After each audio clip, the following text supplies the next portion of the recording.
Hello दोस्तों, स्वागत है आपका स्काई रॉकेट स्टडी क्लासेस में। आज हमारा परसेंटेज का 7वां क्लास है और 7वें क्लास में हमारा पहला क्वेश्चन है। गेहूं की खपत में 8% की वृद्धि हो जाती है और राम के खर्च में 20% की वृद्धि हो जाती है, तो गेहूं की कीमत पर क्या प्रतिशत प्रभाव पड़ेगा। अब इसमें जो हम ट्रिक लगाएंगे उसको पहले डिटेल से समझेंगे और वह ट्रिक को हम आगे के क्वेश्चनों में यूज करेंगे। यहाँ पर कह दिया है कि गेहूं की खपत में 8% की वृद्धि हो जाती है, तो यहाँ पर 8% की वृद्धि हो जाती है। तो जो पहले आरंभिक खपत थी उसकी वह तो थी 100%। अब उसमें क्या हुआ कि 8% की वृद्धि हो गई। तो अब क्या हुआ कि पहले 100% थी, अब 8% की वृद्धि हो गई, तो प्लस 8%, तो ये हो गया 108%। तो यहाँ पर जो 100% है वह आरंभिक खपत है। यहाँ पर जो 100% है वह आरंभिक खपत है और यहाँ पर जो 108% है वह वर्तमान खपत है, क्योंकि 8% की वृद्धि हो गई खपत में, तो वह वर्तमान खपत है। अब यहाँ पर हमने इसको आरंभिक खपत को 100% क्यों माना है, क्योंकि खपत चाहे पहले कितनी भी हो, 20 30 कुछ भी हो, 20 30 कुछ भी हो, लेकिन जब हम 100% मानते हैं इनको, क्योंकि यहाँ पर खपत की मात्रा दी नहीं है, तो यहाँ पर हम इसे 100% मानेंगे। क्योंकि किसी भी, अगर मान लो यहाँ पर 20 या 30 होता, अगर हम इसकी 20-30 की 100% से गुणा करें, माने 20 की अगर 100% से गुणा करें तो क्या आएगा हमारा यहाँ पर, तो 20 गुणा, अब यहाँ पर जो प्रतिशत का सिंबल है उसके बराबर होता है 1/100। 1/100 होता है, तो इसलिए यहाँ पर क्या हो जाएगा, 100/100 हो जाएगा। 100% का 100/100, तो अब ये कैंसिल हो जाएगा। तो अब यहाँ पर क्या आ जाएगा, 20। अब यहाँ पर हमने 20 की 100% से गुणा करी तो 20 ही आंसर आया, तो इसीलिए हम आरंभिक खपत को 100% मान लेंगे, क्योंकि हमें पता नहीं कि उसकी मात्रा क्या है खपत की।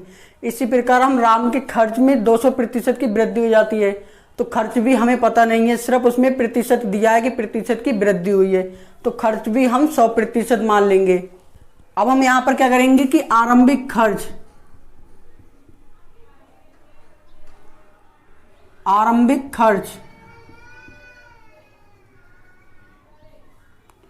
100% और वर्तमान खर्च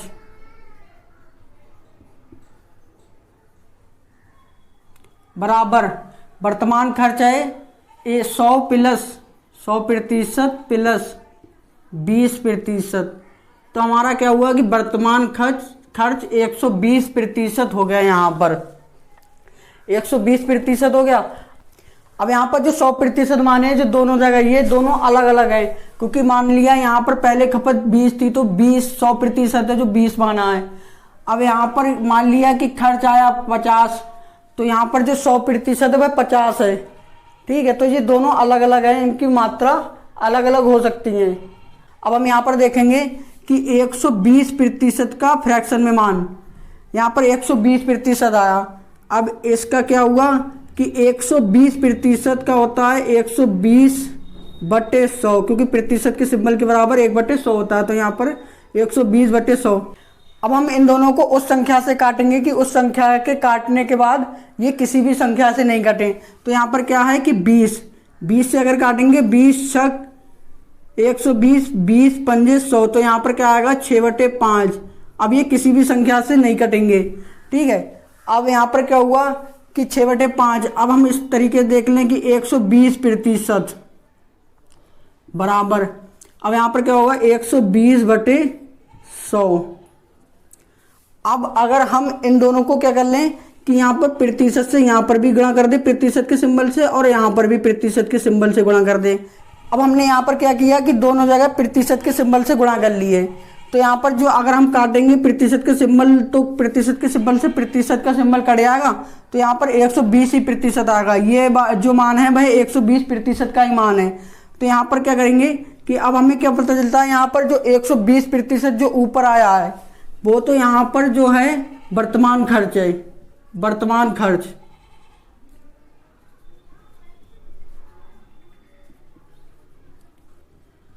वर्तमान खर्च है, और जो यहाँ पर 100% आया वह आरंभिक खर्च है।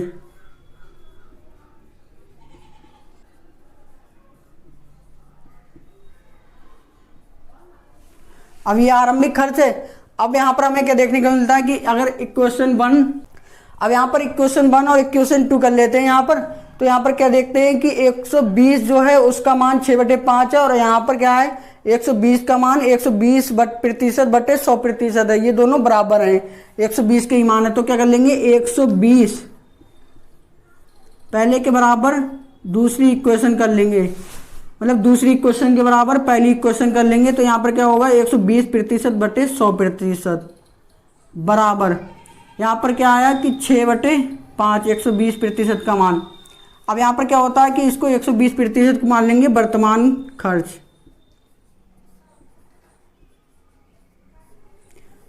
और नीचे है 100%, तो 100% को क्या करेंगे कि आरंभिक खर्च, जो आरंभिक खर्च था, आरंभिक खर्च।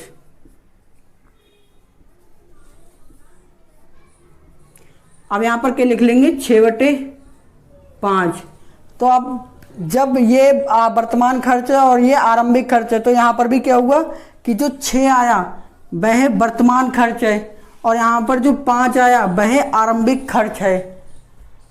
अब इसकी हम ट्रिक कैसे यूज करेंगे वो देखते हैं। यहाँ पर क्या किया उसने कि राम के खर्च, इसमें कुछ नहीं दिया हुआ है, सिर्फ प्रतिशत में दिया हुआ है कि इसमें 8% की वृद्धि कर दी और खर्च में 20% की वृद्धि कर दी। तो हम सिर्फ क्वेश्चन में देखेंगे तो क्वेश्चन में क्या है कि 20% की खर्च में वृद्धि है, तो यहाँ पर 20% किया हमने, 20% किया। अब 20% का मान होता है 20/100, फ्रैक्शन में मान होता है 1/5, 1/5 होता है।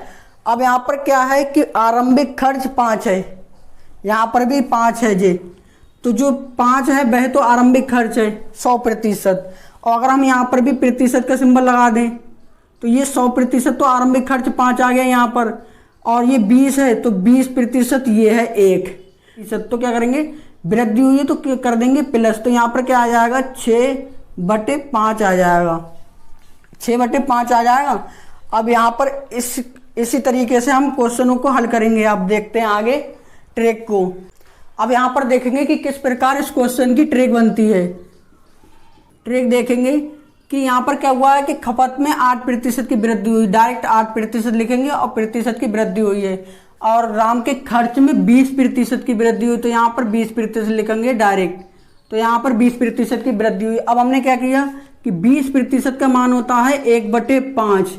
अब हमने पहले देखा था कि यहाँ पर क्या हुआ कि जो 100% है ये 20% है, अब वृद्धि हुई तो क्या करेंगे इन्हें प्लस कर देंगे, प्लस कर देंगे तो ऊपर आ जाएगा 120%, तो जो कि 6 है, 5 + 1 हो गया 6 और बटे 5, ये हमारा आ गया 120% का मान, जो कि वर्तमान खर्च है। अब इसी प्रकार यहाँ पर करेंगे कि 8% का मान होता है 8/100।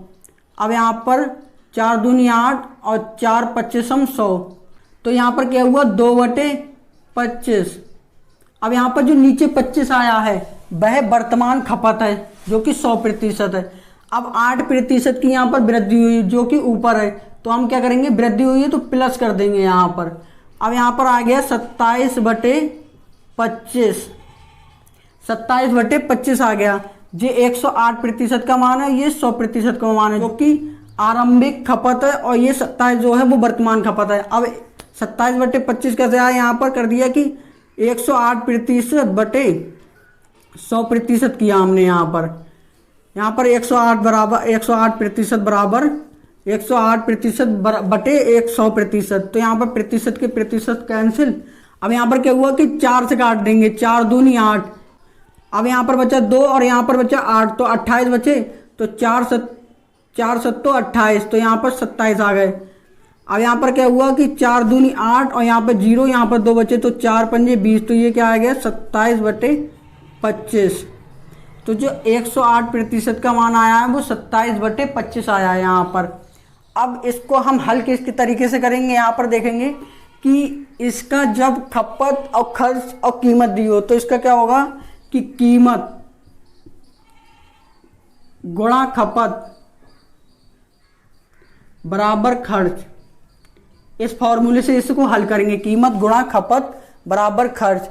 अब कीमत की जगह मूल भी हो सकता है कि उसका मूल, यहाँ पर खपत की जगह उपभोग और सेवन भी हो सकता है।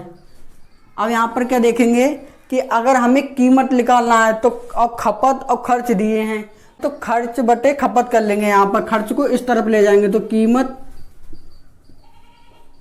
बराबर खर्च बटे खपत। और अगर खपत निकालना हो और कीमत और खर्च दिए हैं तो क्या करेंगे कि खपत इधर रहने देंगे, खपत बराबर खर्च बटे कीमत। अब यहां पर क्या दिया हुआ है कि वर्तमान खपत दी है और वर्तमान खर्च दिया है, तो यहां पर हमें निकालना है कीमत की कीमत पर क्या प्रभाव पड़ा। तो पहले हम वर्तमान कीमत निकालेंगे, तो कीमत बराबर खर्च बटे खपत। तो कीमत खर्च बटे खपत। अब यहां पर खर्च हमारा है 6/5 और जो खपत है वो है 27/25। यहाँ पर जो खपत है वह 27/25 है। अब यहाँ पर ये है भाग में, अब इसको ऊपर लाएंगे तो 6/5, अगर इसको गुणा में करेंगे तो क्या हो जाएगा, ये 25 ऊपर आ जाएंगे, 25/27 हो जाएगा गुणा में लाने पर। भाग में है, गुणा में लाएंगे तो 25/27 हो जाएगा। अब यहाँ पर 25, 3 दूनी 6, 3 नेम 27। यहाँ पर क्या आया कि 2 पंजे 10 और 9। अब यहाँ पर जो मान आया है फ्रैक्शन में वो वर्तमान कीमत जो परसेंटेज में है उसका मान आया है। अब हम यहाँ पर करेंगे कि जो नीचे है वह है आरंभिक कीमत और जो ऊपर है वह है वर्तमान कीमत। अब इनमें डिफरेंस कितना है, वो है 1 का, कमी वृद्धि हो गई। तो यहाँ पर क्या करेंगे कि 1/9 लिखेंगे, क्योंकि जो वृद्धि हुई है उसे ऊपर लिखेंगे, कमी या वृद्धि हुई, यहाँ पर क्या हुआ कि वृद्धि हुई उसे ऊपर लिखेंगे और जो वर्तमान कीमत है उसे नीचे लिखेंगे। तो यहाँ पर वर्तमान कीमत 9 है और वृद्धि हुई है 1 की, तो क्या 1/9 का प्रतिशत क्या होता है 11 से ही 1/9%। और जब वृद्धि हुई तो वृद्धि, तो उसकी कीमत पर क्या प्रभाव पड़ा, तो उसकी कीमत क्या हुई कि 11 से ही 1/9% बढ़ गई है पहले से। अब यहाँ पर 10/9 है जो उसका प्रतिशत में मान निकालेंगे, 10/9 गुणा 100% करा हमने, यहाँ पर 100% करा। अब यहाँ पर ये हो गया 1000%/9। अब यहाँ पर हम काटेंगे इसे, 9 एकम 9 बचे 10, तो 9 एकम 9 फिर बचे 10, तो 9 एकम 9। अब यहाँ पर 1 बचा तो 1/9%। यहाँ पर ये मान आ गया वर्तमान कीमत का। अब पहले की कीमत, क्योंकि हमने 100% है पहले की कीमत, क्योंकि अब यहाँ पर डिफरेंस आया 11 सही 1/9%, जो कि यहाँ हमने डायरेक्ट निकाल लिया इनमें डिफरेंस ज्ञात करके और वर्तमान कीमत को नीचे रख के। यहाँ पर 11 सही 1/9% की वृद्धि हुई है उसकी कीमत में। अब हम दूसरी ट्रिक देखेंगे, जब 8% यहाँ पर मान जो हो वो पूर्ण रूप से हो, पूरी तरीके से हो, और उधर है 20%, ये भी पूरा मान है। अगर यहाँ आधे अधूरे मान होते कि 20.5% कि 8.5% इस प्रकार होते, तब तो हम ये सेकेंड ट्रिक से नहीं करेंगे क्योंकि टफ हो जाएगा। लेकिन जब ये पूरी तरीके से मान दिए हैं कि 8% और 20%, तो हम क्या करेंगे कि वर्तमान कीमत निकालेंगे पहले। जब हम वर्तमान कीमत निकालेंगे तो हमें यहाँ पर वर्तमान खर्च और वर्तमान खपत रखना पड़ेगी, क्योंकि पहले 100% था खर्च, अब बाद में 20% की वृद्धि हो गई तो वर्तमान खर्च हो गया 120%। यहाँ पर 120% हमने लिखा। अब क्या हुआ कि खपत जो है वह आरंभिक तो 100% थी, लेकिन 8% की वृद्धि होगी, तो यहाँ पर खपत वर्तमान 108% हो गया। अब प्रतिशत के सिंबल से प्रतिशत का सिंबल कैंसिल हो गया, यहाँ पर बच्चे 120/108। अब इसे काटेंगे, यहाँ पर 12 दशावन 120 और 12 नेमा 108, तो यहाँ पर क्या आया 10/9। अब यहाँ पर आया 10/9, जो कि वर्तमान कीमत जो प्रतिशत में है उसका मान है, जो कि है 111 सही 1/9%। लेकिन हमें क्या निकालना है, उसमें प्रतिशत प्रभाव क्या पड़ा। तो यहाँ पर आरंभिक कीमत थी 9 और वर्तमान कीमत है 10, तो यहाँ पर क्या डिफरेंस है 1 का, तो यहाँ पर 1/9 लिखेंगे। 1/9 का प्रतिशत में मान आता है 11 सही 1/9%। अब यहाँ पर कीमत जो है 9 से 10 हुई है, तो क्या हुआ है कि 11 सही 1/9% की वृद्धि हुई है उसकी कीमत में पहले से। चूंकि यहाँ पर 100% से 111 सही 1/9% आया, तो इसका मतलब क्या हुआ कि 11 सही 1/9% की वृद्धि हुई है कीमत में। अब हमारा यहाँ पर क्वेश्चन नंबर 2 है, चीनी के मूल्य में 50% की वृद्धि हो जाती है और सीमा का खर्च 20% बढ़ जाता है तो चीनी की खपत पर क्या प्रभाव पड़ेगा। यहाँ पर मूल्य जो है वह 50% बढ़ गया, 50% की वृद्धि हो गई और उसका जो खर्च है वह 20% बढ़ गया यहाँ पर। अब जब 50% बढ़ गया तो 50% का मान होता है 1/2। अब इसमें वृद्धि हुई है तो क्या करेंगे, 2 + 1 कर देंगे तो यहाँ पर 3/2 आ जाएगा। अब यहाँ पर क्या हुआ कि 20% की वृद्धि हुई, 20% का मान होता है फ्रैक्शन में 1/5। अब 20% की वृद्धि हुई तो प्लस कर देंगे तो यहाँ पर 6/5 आ जाएगा। अब यहाँ पर 3/2 आया और 6/5 आया। अब हमें ज्ञात करना है कि चीनी की खपत पर क्या प्रभाव पड़ेगा। खपत बराबर खर्च बटे मूल्य। यहाँ पर खर्च हमारा है 6/5 और जो मूल्य है वह है 3/5। अब यहाँ पर 6/5, अब जो भाग में है गुणा में लाएंगे तो 2/3 हो जाएगा, ये उल्टा यहाँ पर। अब 3 दूनी 6, यहाँ पर 2 दूनी 4/5 आया। अब यहाँ पर क्या हुआ कि आरंभिक खपत 5 थी और अब 4 हो गई, तो क्या हुआ कि 5 से 4 हो गई तो क्या हुआ कि कमी हुई है कितने की, 1 की। तो यहाँ पर 1 अगर हम 5 लिखेंगे तो क्या होगा कि 20% मान आएगा। 1/5 का प्रतिशत मान 20% होता है। अब 5 से 4 हुई है खपत तो क्या हुआ, कमी, तो 20% की कमी हो गई है खपत में। जो पहले खपत थी 100% उसमें 20% की कमी हो गई है। अब हम इसे दूसरी ट्रिक से हल करेंगे, सेकेंड ट्रिक से हल करेंगे। यहाँ पर क्या दिया है कि 50% की वृद्धि हुई है और खर्च में 20% की वृद्धि हुई। यहाँ पर खर्च में 20% की वृद्धि हुई तो यहाँ पर 120 आ जाएगा और यहाँ पर जो मूल्य है उसमें 50% की वृद्धि हुई है तो पहले 100 था, 50% की वृद्धि होगी तो क्या होगा, 150 आ जाएगा। अब प्रतिशत अगर हम लगाते हैं यहाँ पर तो प्रतिशत कैंसिल हो जाते हैं, इसलिए यहाँ पर हमने प्रतिशत के सिंबल का यूज नहीं किया है। अब ये कटेंगे 30 चौका 120 और 30 पंजे 150। यहाँ पर क्या आ जाएगा कि 4/5 मान आ जाएगा इसका खपत का। जो अब वर्तमान खपत है वह 4/5 है और 4/5 का मान होता है 80%। लेकिन हमें क्या ज्ञात करना है कि खपत पर क्या प्रभाव पड़ा, ये पूछा है।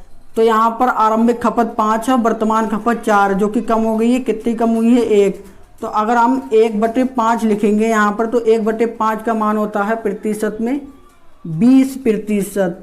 तो 20% क्या हो गई कि खपत में कमी हो गई है।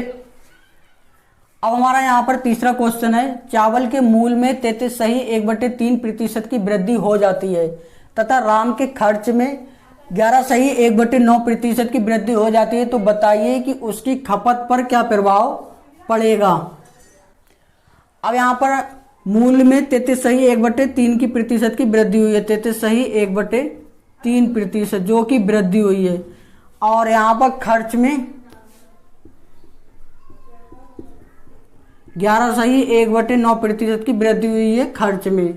अब यहाँ पर 33 सही 1/3% का फ्रैक्शन में मान होता है 1/3 और यहाँ पर खर्च में 11 सही 1/9% की वृद्धि हुई और 11 सही 1/9% का फ्रैक्शन में मान होता है 1/9।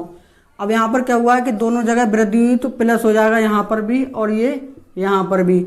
अब यहाँ पर ये हो गया 3 पे +1 तो 4/3 हो गया मान यहाँ पर। और यहाँ पर क्या हुआ कि 9 + 1 तो यहाँ पर 10/9 हो गया खर्च का मान। अब यहाँ पर हमें क्या ज्ञात करना है कि उसकी खपत पर क्या प्रभाव पड़ा। तो खपत, वर्तमान खपत ज्ञात करेंगे तभी उस पर प्रभाव ज्ञात करेंगे। यहाँ पर क्या हुआ कि खपत तो यहाँ पर खर्च आया 10/9 और यहाँ पर नीचे है मूल्य 4/3, यहाँ पर 4/3 तो यहाँ पर 10/9 गुणा 3/4 हो जाएगा। 3 × 9, 2 दूनी 4 और 2 पंजे 10। अब यहाँ पर क्या आया कि 5 और 3 दूनी 6 तो यहाँ पर 5/6 आ गया यहाँ पर। अब जो यहाँ पर वर्तमान खपत प्रतिशत में है उसका मान 5/6 आया, लेकिन हमें उसकी खपत पर प्रभाव ज्ञात करना है। तो यहाँ पर पहले 6 थी खपत और अब 5 है, तो यहाँ पर क्या हुआ कि 1 की कमी हो गई, तो 1/6 लिखेंगे अगर, तो 16 सही 2/3% मान आया। अब कमी हुई है तो क्या हुआ कि कमी हो गई है, तो पहले से जो खपत है वो 16 सही 2/3% कम हो गई है। अब यहाँ पर जो हमारी सेकेंड ट्रिक है, तो इस प्रकार के क्वेश्चन को उस सेकेंड ट्रिक से हल नहीं करेंगे, क्योंकि यहाँ पर हमने वहाँ पर क्या लेते थे कि प्रतिशत में वृद्धि हुई तो प्रतिशत में वृद्धि करके डायरेक्ट प्रतिशत वाले मान रख देते थे। यहाँ पर क्या हुआ है कि 33 सही 1/3% की वृद्धि हुई है और 11 सही 1/9% की वृद्धि हुई। तो पहले खर्च था 100 और अब हो गया 111 सही 1/9% खर्च, वर्तमान खर्च, और मूल्य था पहले 100, अब 33 सही 1/3% वृद्धि होगी तो 133 सही 1/3% हो गया। अब इसको हमें हल करने में थोड़ी कठिनाई होगी, इसीलिए पहले ही ट्रिक से इसे हल करें। अगर आधे अधूरे मान दिए हों तो पहली ट्रिक से हल करें, और अगर पूरे पूरे मान दिए हों यहाँ पर प्रतिशत के, तो ये सेकेंड ट्रिक है, उससे हल करें इस क्वेश्चन को। अब हमारा यहाँ पर चौथा क्वेश्चन है, चावल की कीमत तथा कुल खर्च में क्रमशः 33 सही 1/3% व 20% की वृद्धि हो जाती है, तो बताइए उसकी खपत पर क्या प्रभाव पड़ेगा। अब यहाँ पर खर्च और कीमत दी है, तो कीमत में यहाँ पर वृद्धि दी है 33 सही 1/3% की कीमत में वृद्धि है, और जो खर्च है उसमें क्या है कि 20% की वृद्धि है, 20% की खर्च में वृद्धि है। अब यहाँ पर 33 सही 1/3% का फ्रैक्शन में मान होता है 1/3, और वृद्धि हुई है तो प्लस कर देंगे तो ये हो जाएगा 4/3, और यहाँ पर खर्च में 20% की वृद्धि हुई है और 20% का फ्रैक्शन मान होता है 1/5, वृद्धि हुई है प्लस करेंगे तो 6/5 आ जाएगा। अब हमें यहाँ पर ज्ञात करना है कि खपत पर क्या प्रभाव पड़ा, तो खपत बराबर खर्च है 6/5 और नीचे मूल्य लिखेंगे 4/3, कीमत जो है 4/3 है। अब इसे क्या हो जाएगा 6/5 हो जाएगा, और ये भाग में है गुणा में करेंगे तो 3/4 हो जाएगा ये यहाँ पर। अब यहाँ पर 2 दूनी 4, 2 तियाँ 6, अब मान आया ऊपर 9 और 5 दूनी 10, तो 9/10 मान आया है यहाँ पर। अब यहाँ पर क्या हुआ है, खपत पहले थी 10 अब हो गई है 9, कितनी कमी हुई है 1 की, तो 1/10 लिखेंगे यहाँ पर। अब जब 1/10 लिखेंगे हम यहाँ पर, तो यहाँ पर इसका आ जाएगा 10% मान, 10% आया, तो क्या हुआ है कि 10% में की कमी हो गई है खपत में। अब इसको हम डायरेक्ट प्रतिशत के वाले सिंबल से नहीं करेंगे, क्योंकि यहाँ पर 33 सही 1/3 मान दिया है। अब यहाँ पर इसे हम डायरेक्ट प्रतिशत वाली सेकेंड ट्रिक से हल करेंगे, तो यहाँ पर खर्च जो 120% आया वो तो पूर्ण रूप से आ जाएगा कि 120% आया, लेकिन जो कीमत है वो 33 सही 1/3% की वृद्धि हुई, तो क्या करना पड़ेगा 133 सही 1/3%। अब यहाँ पर इससे पहले हल करेंगे तभी ये बाद में हल होगा, तो इसलिए ये थोड़ा टफ हो जाएगा यहाँ पर भी। तो यहाँ पर क्या करें कि जो उसका फ्रैक्शन मान है वो डायरेक्ट यहाँ पर फ्रैक्शन में मान निकाल के रखें और यहाँ पर ये आंसर हो जाएगा। अगर पूरे पूरे मान होते यहाँ पर प्रतिशत में तब इस तरीके से करते उसे। अब हमारा यहाँ पर पांचवा क्वेश्चन है, दाल के मूल्य में 32% की वृद्धि होने से एक परिवार ने दाल की खपत इतनी कम कर दी कि दाल पर खर्च में सिर्फ 10% की वृद्धि हो। यदि मूल्य बढ़ने से पूर्व दाल की खपत 30 किलोग्राम हो तो वर्तमान में उसकी खपत कितने केजी होगी। यहाँ पर मूल्य में वृद्धि दी है कि 32% की वृद्धि हुई है और खर्च में वृद्धि दी है कि 10% की वृद्धि दी है। अब यहाँ पर खपत दी है वर्तमान पूर्व की खपत दी है कि 30 किलोग्राम थी पूर्व में खपत, लेकिन अब खपत क्या है ये पूछा है। तो यहाँ पर 32 मूल्य में क्या हुआ कि 32% की वृद्धि हो गई है और जो खर्च है उसमें 10% की वृद्धि हो गई है। अब यहाँ पर 32%, तो 32/100 करा यहाँ पर हमने, तो 4 अट्ठे 32 और 4 25 100, तो यहाँ पर 8/25 हो गया। अब यहाँ पर क्या हुआ है कि वृद्धि हुई है तो प्लस कर लेंगे यहाँ पर, तो 8 और 25 33 हो जाएगा, 33/25 वर्तमान मूल्य। अब यहाँ पर खर्च है उसमें क्या हुआ है कि 10% की वृद्धि हुई तो 10%, अब वृद्धि हुई तो प्लस कर लेंगे, तो यहाँ पर 10% का 1/10 आया, और इस वृद्धि हुई है तो प्लस कर लेंगे, तो यहाँ पर क्या हो जाएगा कि 11/10 आ जाएगा। अब यहाँ पर खपत ज्ञात करेंगे तो खर्च जो है वो है 11/10, और मूल है 33/25 भाग में है, गुणा में कर लेंगे पहले से 11/10 गुणा 25/33। अब 11 तो यहाँ 33 तो ये हो जाएगा, और यहाँ पर 5 दूनी 10 और 5 25, तो यहाँ पर क्या मान आया कि 5 तो ऊपर आ गया 5, और नीचे आ गया 3 दूनी 6, तो 6 नीचे आ गया।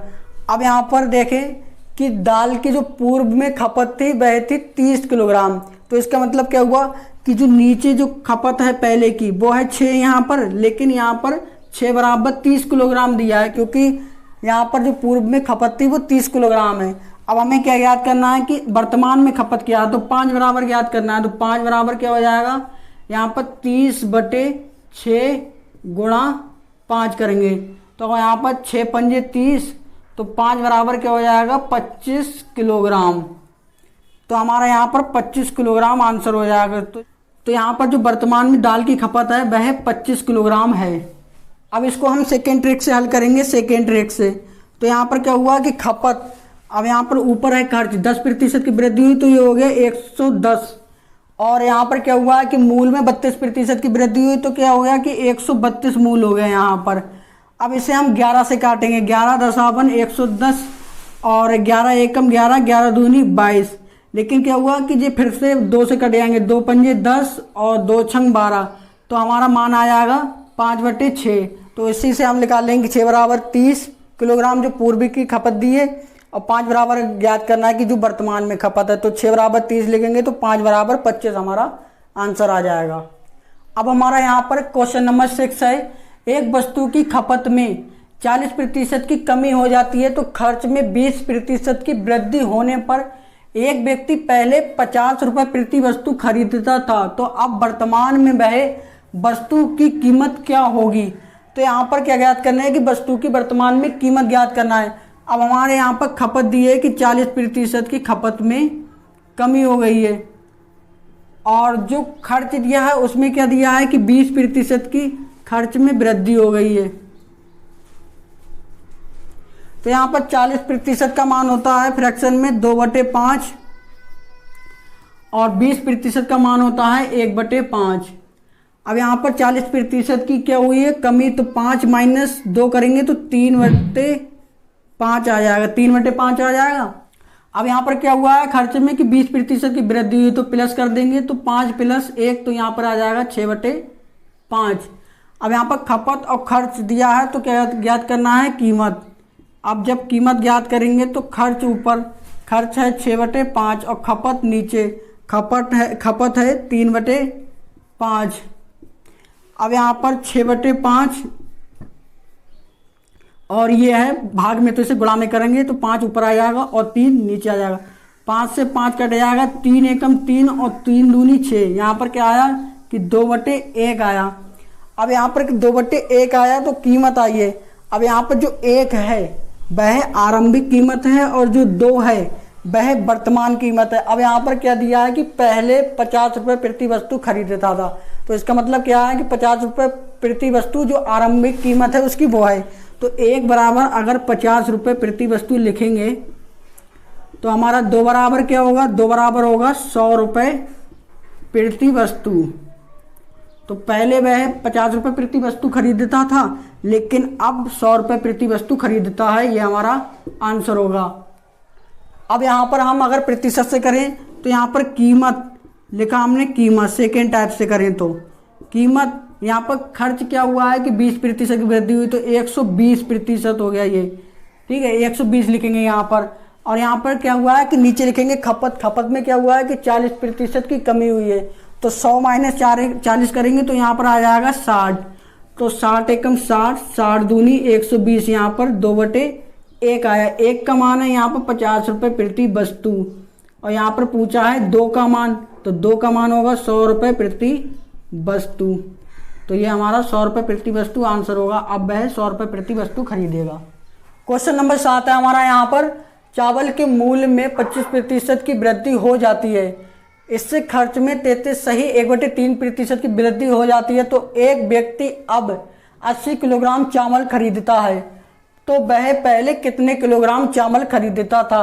यहाँ पर क्या दिया है कि मूल्य में 25% की वृद्धि हुई है, 25% की, और जो खर्च है उसमें 33 सही 1/3% की वृद्धि हो जाती है। यहाँ पर दोनों में वृद्धि हुई है, और 25% का मान होता है यहाँ पर 1/4, और वृद्धि हुई है तो क्या करेंगे, +4 + 1 करेंगे तो 5/4 हो जाएगा यहाँ पर। और यहाँ पर 33 सही 1/3% की वृद्धि हुई है खर्च में, तो 33 सही 1/3 का मान होता है, फ्रैक्शन में 1/3 वृद्धि हुई तो क्या कर देंगे प्लस, तो यहाँ पर क्या हो जाएगा 4/3 हो जाएगा। और अब हमें यहाँ पर ज्ञात करना है कि आरंभिक खपत क्या थी चावल की।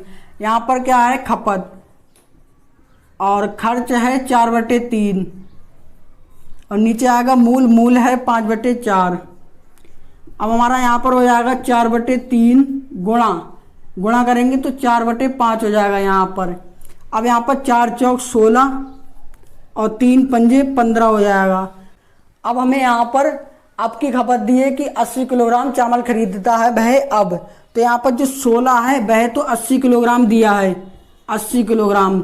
अगर 16 बराबर 80 किलोग्राम है और पूछा है कि वह पहले कितने किलोग्राम खरीदता था, तो 15 बराबर पूछा है। 16 बराबर 80 किलोग्राम रखेंगे, और 15 बराबर क्या आएगा 80/16 गुणा 15, तो 16 पंजे 80 और 5 गुणा 15, तो यहाँ पर क्या हो जाएगा 15 पंजे 75 किलोग्राम।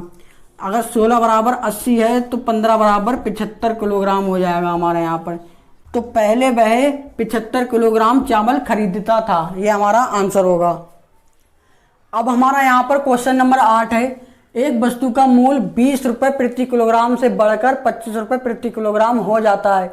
इससे खर्च पर 50% की वृद्धि हो जाती है, तो वस्तु की खपत पर क्या प्रभाव पड़ेगा। अब हमारा यहाँ पर मूल्य दिया है, मूल्य यहाँ पर क्या करेंगे, इसे बटे में ले लेंगे कि पहले का मूल्य क्या था 20 किलोग्राम, 20 रुपये प्रति किलोग्राम। अब का मूल्य क्या है 25 रुपये प्रति किलोग्राम, क्योंकि 20 किलोग्राम से बढ़कर 25 किलोग्राम हो गया है मूल्य। अब यहाँ पर क्या है कि इसे काटेंगे, 5 चौक 20 और 5 25, तो यहाँ पर 5/4 आ जाएगा। अब जो मूल्य का प्रतिशत में वर्तमान का मान आएगा उसका ये फ्रैक्शन में मान है 5/4, तो उसी की जगह ये 5/4 लिख देंगे। यहाँ पर क्या हुआ कि खर्च में क्या हुआ कि 50% की वृद्धि हो गई, 50% की वृद्धि हुई, तो यहाँ पर 50% का मान आता है 1/2, और वृद्धि हुई है तो 2 + 1, तो यहाँ पर क्या हो जाएगा 3/2। अब हमसे क्या पूछा है कि खपत पर क्या प्रभाव पड़ा, तो खपत यहाँ पर खर्च है 3/2, और यहाँ पर जो है मूल वह 5/4 है, यहाँ 5/4 लिख लेंगे। अब इसका क्या होगा कि 3/2 गुणा 4/5 आ जाएगा हमारा यहाँ। अब यहाँ पर 2 दूनी 4, तो यहाँ पर क्या बचा 3 दूनी 6, 6/5 आ जाएगा। अब यहाँ पर क्या हुआ कि खपत जो आरंभिक खपत 5 थी और अब 6 हो गई है, तो क्या हुआ है कि इसमें 1 की वृद्धि हो गई, तो 1/5 लिखेंगे, तो 1/5 का मान होता है 20%। अब 5 से खपत 6 हुई है, तो क्या हुआ है कि 20% की वृद्धि हो गई है खपत में। अब हमारा यहाँ पर क्वेश्चन नंबर 9 है। सेब का मूल्य 60 रुपये प्रति किलोग्राम से घटकर 40 रुपये प्रति किलोग्राम हो जाता है, तब खर्च 16 सहित 2/3% बढ़ जाता है, तो उसकी खपत पर क्या प्रभाव पड़ेगा। अब यहाँ पर क्या हुआ है कि मूल्य बराबर, पहले मूल्य था 60 रुपये और अब मूल्य है 40 रुपये, तो यहाँ पर इसे काटेंगे तो 20 दूनी 40, 20 3 60, तो 2/3 आ जाएगा मूल्य। अब यहाँ पर क्या है कि खर्च दिया है, खर्च 16 सही 2/3% बढ़ जाता है। अब 16 सही 2/3% का मान होता है 1/6। अब बढ़ जाता है तो क्या हुआ कि 6 + 1, तो यहाँ पर 7/6 हो जाएगा। अब क्या है कि उसकी खपत पर क्या प्रभाव पड़ेगा। खपत बराबर ऊपर हमारा खर्च आएगा 60/6 और नीचे मूल आएगा 2/3। अब यहाँ पर क्या हुआ कि 7/6 गुणा 3/2 आ जाएगा यहाँ पर। अब 3 दूनी 6। अब यहाँ पर क्या हुआ कि 7 तो ऊपर आ गया और 2 दूनी 4, तो यहाँ पर 4 हो जाएगा। अब यहाँ पर क्या हुआ है कि 4 पहले था खपत 4, अब हो गया है 7, तो कितनी वृद्धि हुई है 3। अब यहाँ पर 3/4 लिखेंगे और इसे प्रतिशत में चेंज करेंगे तो 100%। अगर यहाँ पर गुणा करेंगे, यहाँ पर 4×25=100, क्योंकि 1/4 का मान होता है 25% और ऊपर है 3, तो 3 गुणा 25 करेंगे तो यहाँ पर 75% हमारा आंसर हो जाएगा। अब 4 से 7 हुआ, मतलब वृद्धि हुई है खपत में, तो क्या हुआ है खपत पहले से 75% बढ़ जाएगा। ये हमारा आंसर होगा यहाँ पर। क्वेश्चन नंबर 10 है हमारा यहाँ पर, एक सिनेमा हॉल के टिकट के मूल्य में 50% की वृद्धि हो जाती है तथा उसके मालिक की आय 20% बढ़ जाती है, तो बताइए दर्शकों की संख्या पर क्या प्रभाव पड़ेगा। अब यहाँ पर मूल्य में क्या हुआ है कि 50% की वृद्धि हुई है, 50% की वृद्धि, और यहाँ पर जो आय है सिनेमा हॉल के मालिक की वह 20% बढ़ जाती है, आय 20% बढ़ गई। अब यहाँ पर दिया है कि कीमत गुणा खपत बराबर खर्च। अब इसी को हम अगर कर लें कि कीमत यहाँ पर मूल्य गुणा और खपत की जगह उसके दर्शकों की संख्या या टिकटों की बिक्री कर लें। यहाँ पर हमने माना कि संख्या कर ली, यहाँ पर संख्या या बिक्री, टिकट की जो बिक्री है उसे कर लें यहाँ पर, तो बराबर आय या इनकम है वह आएगी। अब यहाँ पर हुआ है कि टिकट का मूल्य गुणा टिकट की संख्या या टिकट की बिक्री बराबर इनकम होगा। अब यहाँ पर है मूल्य और आय दी है, तो हमें क्या ज्ञात करना है, संख्या। तो संख्या यहाँ पर क्या है, इसे खपत की जगह क्या कर लें, संख्या, और खर्च की जगह इनकम, और कीमत की जगह मूल्य। अब हमें यहाँ पर संख्या ज्ञात करनी, तो पहले मूल्य है 50% की वृद्धि हुई, तो 1/2 50% समान। अब प्लस हो जाएगा तो ये हो जाएगा 3/2। अब आय है 20% बढ़ी है, तो आय का मान है 20% का मान है 1/5। यहाँ पर क्या कर लेंगे, प्लस बढ़ी है तो प्लस कर लेंगे, यहाँ पर 6/5 आ जाएगा। अब यहाँ पर हमें टिकटों की संख्या पर क्या प्रभाव पड़ा उसे ज्ञात करना है, तो यहाँ पर क्या संख्या बराबर आय 6/5 और मूल्य है 3/2। यहाँ पर हो जाएगा 6/5 गुणा 2/3, 3 दूनी 6, यहाँ पर 2 दूनी 4/5 आ जाएगा। अब यहाँ पर क्या हुआ कि दर्शकों की संख्या पहले 5 थी, अब 4 हो गई है, तो क्या हुआ कि एक कमी हो गई है, पहले से एक कमी हो गई, तो एक ऊपर लिखेंगे और पहले की संख्या नीचे लिखेंगे। 1/5 है तो 1/5 का होता है 20%, और जब 20% है, क्योंकि 5 से 4 हुआ कम हुआ, तो 20% की क्या हुई है, कमी। अब यहाँ पर दर्शकों की संख्या 20% कम हो गई है पहले से, ये हमारा आंसर होगा। अब इसे हम डायरेक्ट प्रतिशत से निकालेंगे तो संख्या, अब यहाँ पर जो इनकम है वह 20% बढ़ गई तो 120 हो जाएगा, और जो मूल्य है वह 50% बढ़ गया तो 150 हो जाएगा यहाँ पर।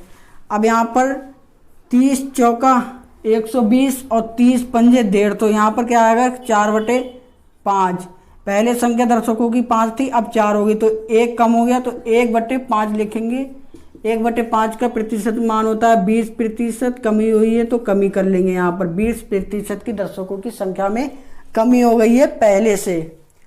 क्वेश्चन नंबर 11 है हमारा यहाँ पर, एक सिनेमा हॉल के टिकट के मूल्य में 30% की वृद्धि हो जाती है तथा उसके मालिक की आय 17% बढ़ जाती है, तो टिकट की बिक्री पर क्या प्रभाव पड़ेगा।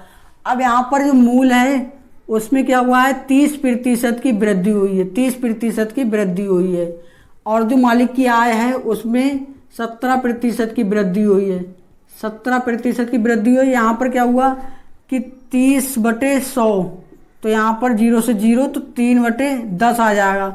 अब वृद्धि हुई तो प्लस करेंगे तो 13/10 हो जाएगा यहाँ पर। अब यहाँ पर क्या हुआ कि आय 17% बढ़ गई है, तो 17/100 करेंगे। अब 17 से 100 कैंसिल नहीं होंगे और ना ही किसी और संख्या से ये दोनों कैंसिल होंगे, तो यहाँ पर क्या हो जाएगा, अब यहाँ पर वृद्धि हुई तो प्लस कर लेंगे, तो यहाँ पर 117/100 कर लेंगे यहाँ पर। अब यहाँ पर 117/100 डायरेक्ट आया, ये कटे नहीं है, तो हम इसको पहली ट्रिक से ना करके दूसरी ट्रिक से करेंगे। यहाँ पर क्या हुआ कि टिकट की बिक्री पूछी है, टिकट की बिक्री, तो बिक्री बराबर आय बटे मूल्य। अब यहाँ पर जो आय है वह हो गई 17% बढ़ गई तो 117 हो गई, और जो मूल है वह 30% बढ़ गया तो 130 हो गया। यहाँ पर 130। अब यहाँ पर क्या हुआ कि 130, 13 दशाबन 130 और 13 नेमा 117। अब यहाँ पर क्या हुआ कि 9/10 आ गया। अब पहले जो बिक्री थी टिकट की वो थी 10 और अब बची 9, तो यहाँ पर क्या हुआ कि एक कमी हो गई तो 1/10 आ गया। अब यहाँ पर 1/10 का मान होता है प्रतिशत में 10%। अब क्या हुआ है, कमी हुई है, तो यहाँ पर क्या हुआ है कि टिकट की बिक्री में 10% की कमी हो गई है। ये हमारा आंसर होगा। अब हमारा यहाँ पर क्वेश्चन नंबर 12 है, एक सिनेमा हॉल के टिकट के मूल्य में 16 सहित 2/3% की कमी हो जाती है, जिससे सिनेमा हॉल के मालिक की आय 33 सही 1/3% बढ़ जाती है, तब टिकट की बिक्री पर क्या प्रभाव पड़ेगा। अब यहाँ पर मूल्य दिया है, मूल्य 16 सही 2/3% की क्या हो गई है, मूल्य में कमी हो गई है, और जो सिनेमा हॉल के मालिक की आय है वह 33 सही 1/3% बढ़ गई है। अब यहाँ पर 16 सही 2/3% का मान होता है 1/6। अब ये कमी हुई है तो क्या होगा कि 6 में से 1 माइनस हो जाएगा, तो ये 5/6 हो जाएगा। अब यहाँ पर क्या हुआ है कि आय 33 सही 1/3% बढ़ी है। 33 सही 1/3% का मान होता है 1/3, और वृद्धि हुई है तो प्लस हो जाएगा यहाँ पर, तो आय हो जाएगी 4/3। अब यहाँ पर पूछा है कि बिक्री पर क्या प्रभाव पड़ेगा टिकट के, तो बिक्री बराबर आय बटे मूल्य। अब हमारा यहाँ पर आय है 4/3 और मूल्य है 5/6। अब यहाँ पर 4/3 गुणा 6/5 हो जाएगा हमारा। अब 3 दूनी 6, अब यहाँ पर 4 दूनी 8 और बटे 5 हो जाएगा। अब यहाँ पर क्या हुआ है कि पहले बिक्री थी 5 और अब हो गई है 8, तो कितनी वृद्धि हुई है, 3 वृद्धि हुई, तो 3/5 लिखेंगे। यहाँ पर 1/5 का मान आता है 20%, अगर 3 से गुणा करेंगे तो 20 3 60 हो जाएगा, और ना तो अगर हम इसे ऐसे निकाल लें 3/5 का प्रतिशत में, तो 5 20 पंजे 100, यहाँ पर जो हो जाएगा 20, और यहाँ पर 3 गुणा 20 हो जाएगा, तो क्या हो जाएगा 60%।